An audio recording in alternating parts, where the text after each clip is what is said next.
ভর্তির যাবতীয় তথ্য নিয়ে হাজির 200-র বেশি বেসরকারি ইঞ্জিনিয়ারিং কলেজের প্রতিনিধি। যাবতীয় প্রশ্নের সাধ্যমতো উত্তর দেওয়ার চেষ্টা।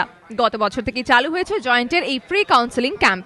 সোমবার নেতাজি ইনডোরে ক্যাম্পের উদ্বোধন করেন শিক্ষামন্ত্রী ব্রাত্য বসু।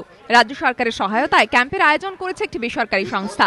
শিক্ষামন্ত্রীর দাবি, ই কাউন্সেলিং এ অংশ নেওয়ার আগে শিক্ষা প্রতিষ্ঠানগুলি সম্পর্কে যাতে ছাত্রছাত্রীদের মনে একটি সম্যক ধারণা তৈরি হয়, সেই কারণেই এই আয়োজন।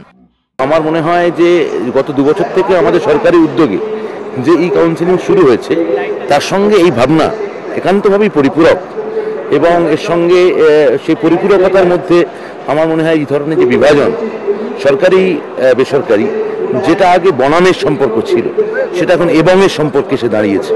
ফলে আমার মনে হয় এই ধরনের বিষয়কে আমরা উৎসাহ এবং উদ্যোগ এবং উচ্ছ্বাস আমরা এইভাবে না দেখে বিষয়টাকে বরং যে অনুপূরক, কমপ্লিমেন্টারি, এইভাবে দেখলে ভালো হবে।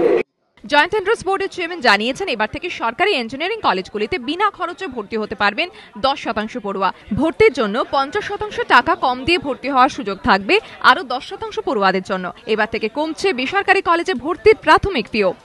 ওয়েস্ট বেঙ্গল ফ্রিশিপ স্কিম, এখানে যে সমস্ত কলেজ ম্যানেজমেন্ট কোটায় ছাত্র ভর্তি করেন, তাদের প্রত্যেকে মোট ছাত্র সংখ্যার 10% ছাত্রকে পুরোপুরি ফ্রি দেবেন, ফ্রি করে দেবেন, এবং তদুপরি সমস্ত কলেজই মোট ছাত্র সংখ্যার আরও 10% ছাত্রকে হাফ ফ্রি দিচ্ছেন। এই প্রক্রিয়াতে সমস্তরা মিলিয়ে পুরোটার মধ্যে 25% পর্যন্ত ছাত্রছাত্রী উপকৃত হচ্ছেন। জয়েন্ট ফ্রি কাউন্সেলিং ক্যাম্পের উদ্বোধনী অনুষ্ঠানে উপস্থিত ছিলেন বেসুর উপাচার্য অজয় রায়। নেতাজি ইনডোরে আগামী 3 দিন চলবে এই camp. Aritrik Bhattacharya report, ABP Ananda, Kolkata.